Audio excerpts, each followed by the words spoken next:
The Winds of Change. Today, we join Ash and Roxie on Route 6, making their way to Mistral City and the site of Ash's next gym badge. Roxie comments to Ash about how they could have waited for Iris a little longer. There was still so much to see in Driftveil City, like the ruins that had been unearthed, or the new battle facility they were building in the south of the city. Play said it's going to be far more grand than the battle club. Ash just shrugs it off and replies, Iris said a week. We called and she wasn't there. Remember, she said she would be back in 7 days. Ash then goes on to say she probably was able to get through the eastern Masa gate and she just went on her own way. Roxie sighs and replies, maybe, and they continue on. After a while, the two come to a building that is in the middle of nowhere. Outside stands a lady and a Pokemon next to her. Roxie and Ash approach her and introduce themselves and ask what this place is. The lady introduces herself as Marissa and her Pokemon, Deerling. She says that this is the Seasonal Weather Institute. They study the seasons and the effects that it has on Pokemon, like Deerling, and she invites the two inside. Once inside, Ash and Roxie are amazed at what they see. Computers and weather instruments line the walls. You see, this system is used for tracking the weather throughout the Unova region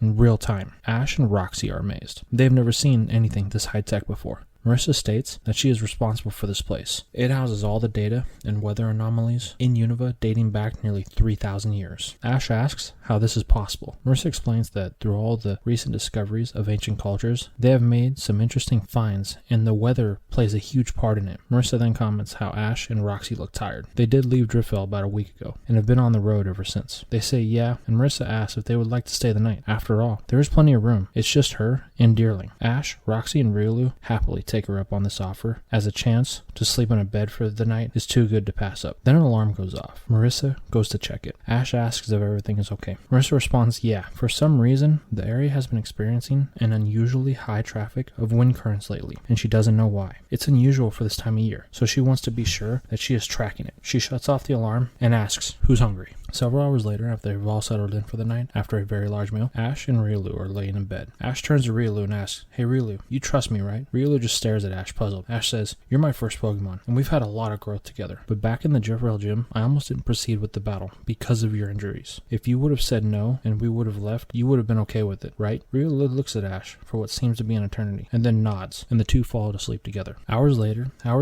over with Roxie, there is some movement in her bed, but it's not her, it's Zorora. Even though Roxie caught it, it still prefers to be outside the Pokeball, and it is curious about the place, so it goes exploring.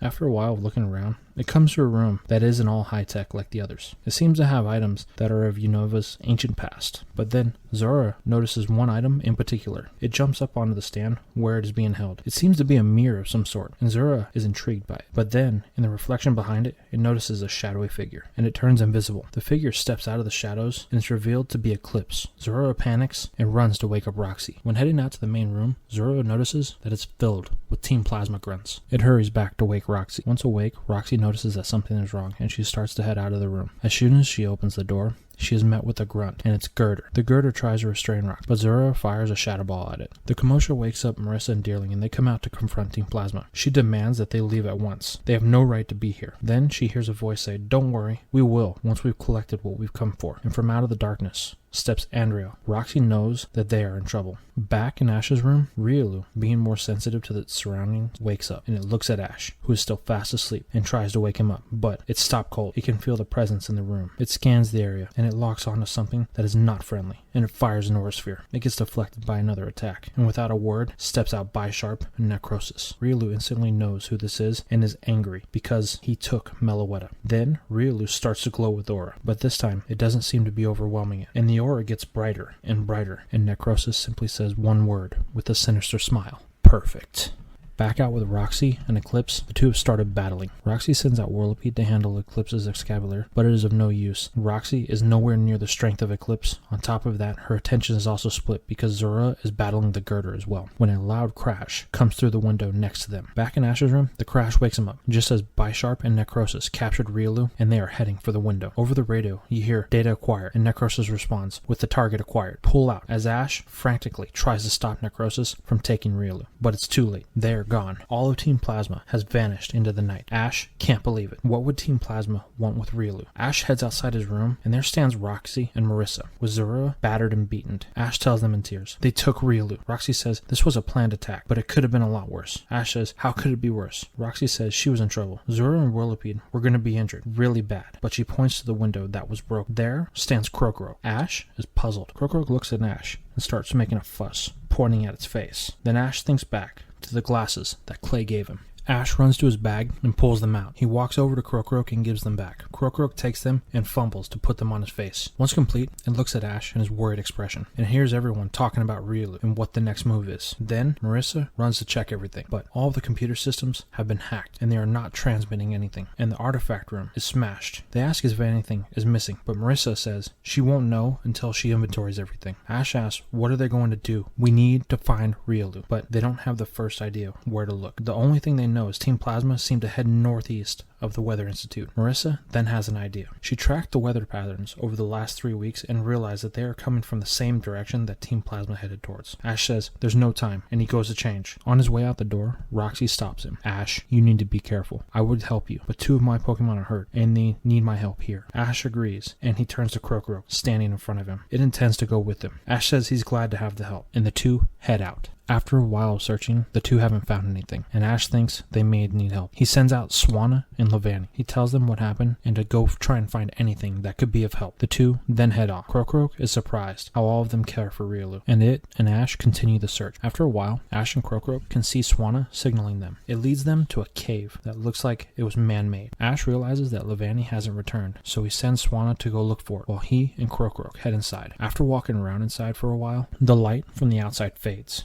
and they are in total darkness. Ash sends out Lamp and asks if it can use its flame to light the way. It jumps for joy and does just that as they continue deeper into the cave. After a while, things give way to construction equipment and what looks like some sort of ancient ruins, but there's still no one. Ash then sends out Palpitoad. He asks if it can feel any vibrations and if it can tell where they're coming from. Palpitoad does, and they head off to a part of the ruins that appear to still be standing. As they get deeper, they come to what looks like a cave-in, but Ash can hear voices on the other side. They need to get through the rubble, so Ash sends in Boldor, and together with Palpitoad and Crocro, they manage to bust through the rubble. As they make it through to the other side, they are met with light, and Ash and all of his Pokemon are met with capture rings, all except Crocro and Lampent. Ash falls to the ground and hears, well, if it isn't a pleasant surprise. He looks up, and there stands a man in a white lab coat. Ash thinks to himself, I know him, and he yells, Colrus. Colrus greets Ash and welcomes him to their laboratory. Ash states, laboratory, in a confused way. Colrus says, yes, this is one of many laboratories Team Plasma has, and says they do very special research in this one. Then reveals RIOLU, held in restraints. Crocro and Lampent retreat back into the cave. Colrus orders the Plasma Grunts to go after the 2. Ash demands that Colrus release RIOLU and the rest of his Pokemon. He also says that people will find him. 2 of his other Pokemon are on their way to get help. Then Andrew, Eclipse, and Necrosis emerge from behind Colrus. You mean these 2 holding Swanna and Levani. They are in bad shape, but Levani is in the worst of the 2.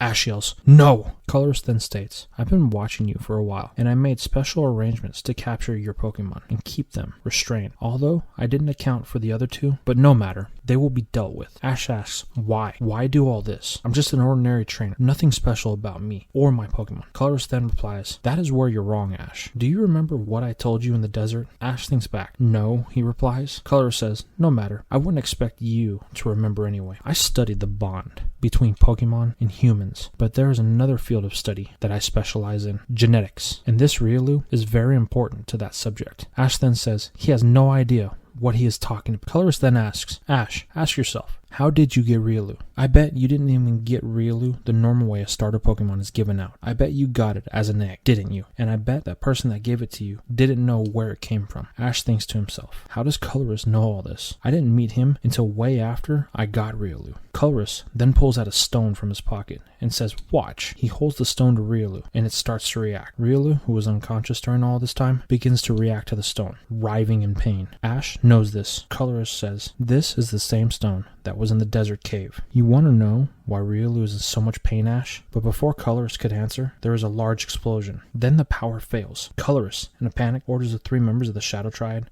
to go and restore it.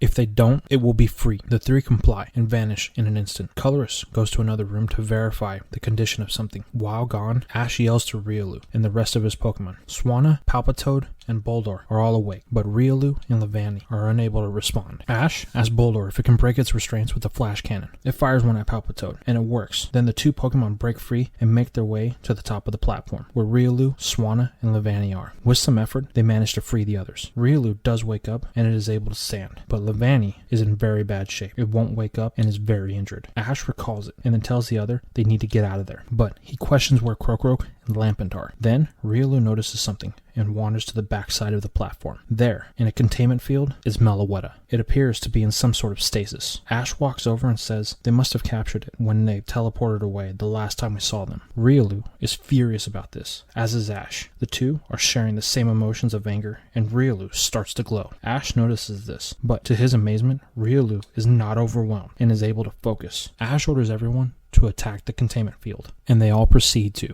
And after a struggle, they are able to break the containment field. But after, RIOLU's aura starts to fade. It is still weak as Meloetta falls to the floor. It begins to levitate. Then, Lampent appears. It caught Meloetta. Ash is relieved that Lampent is okay, but asks where Krokorok is. Then, through the floor, comes Krokorok with some wires that are sparking hanging from its mouth. It had gotten into the generator room and started ripping apart all of the electrical. Ash is relieved that it is okay, but they need to get out of there.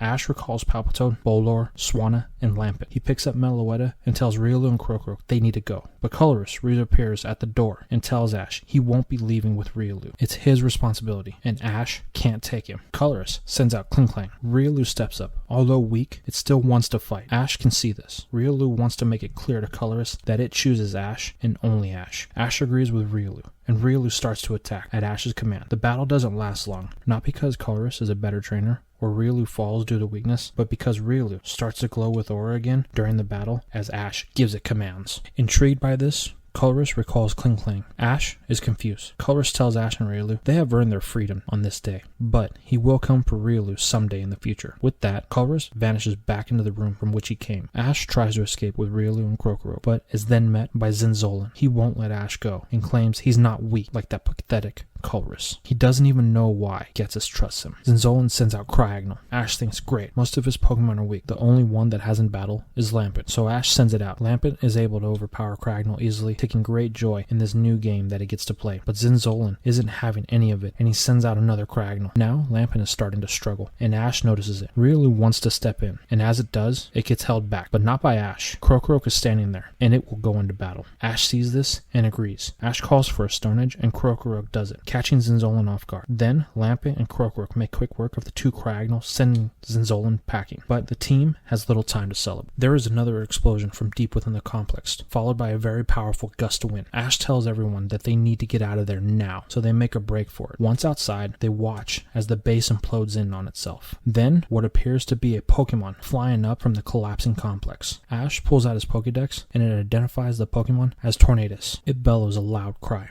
And as it does, Meloetta suddenly comes to, glowing in an aura, then teleports away. Tornadus then proceeds to fly off, and Ash and RIOLU are standing there in amazement at what happened. Ash tells them that they need to get back to the Weather Institute, so they go. Once back, they tell Roxie and Marissa about what happened. Marissa comments that RIOLU looks like it's in pretty bad shape. Ash responds, yeah, but the Vanny is in worse shape. He lets it out of its Pokeball, and it is still unconscious and breathing heavily. Ash asks Marissa if there is a Pokemon Center close to where they are. She says, no, the closest one is in Driftville and Milsterton City. This isn't good. If Levani doesn't get help, it may not make it. Ash then thinks back to a conversation he had with Iris a while back. She said that once he gets a 6th Pokemon, he can transfer them to Trayvon at the Floxy Ranch, and he can also use that function to interchange them, but he needs more than 6 Pokemon to do it. Ash doesn't know what to do. Krokorok, hearing what's happening, walks up to Ash to get his attention. It starts rambling about something, but Ash doesn't understand. Then, Krokorok grabs one of Ash's Pokeballs and activates it and taps it on the front. The Pokeball opens and starts to absorb Krokorok. It falls to the ground, and after 3 stakes, it stops. Ash is taken back by this. Krokorok was willing to let him capture it to help Levani. Just then, all of Ash's Pokeball start to glow, and his Pokédex activates. It says, your maximum number of Pokemon allowed has exceeded the limit. Please select one to transfer to your designated Pokemon storage facility. Ash recalls Levani and selects its Pokeball. Then, from Ash's hand, the ball teleports away. Ash asks Marissa if she has a phone. She points over to the wall, and Ash calls Trayvon to explain everything. After some time, Ash hangs up. He confirms that Levani did arrive safely, and Trevon was going to heal it back to full strength. Roxy and Marissa are relieved. Ash then lets Krok out of the ball and thanks it for what it did. Ash then asks if it would actually like to be part of his team. It looks at Ash and RIOLU, and without a second thought, it taps the ball to go back inside. Ash looks at the ball and says, Krok, welcome to the team. Then he turns to Marissa and asks about the damage done. Then he turns to Marissa and asks about the damages done and if there was anything missing. She responds with, all the data from their systems have been wiped and something was stolen. Ash asks what? Marissa states it was the oddest thing. It was a mirror unearthed many years ago in the eastern part of Unova, and she isn't sure why they took it. It wasn't valuable, just used in ritualistic practices. Ash says it couldn't have been an ordinary mirror. Ash then thinks to himself, could it have been something to do with Meloetta? Hey everyone, I just wanted to say thank you for your support. If you like the content that I'm providing, please don't forget to subscribe. And also, don't forget to leave a like, as it really helps out with the YouTube algorithm and helps my content get to a bigger audience to help the channel grow. I will see you in the next video.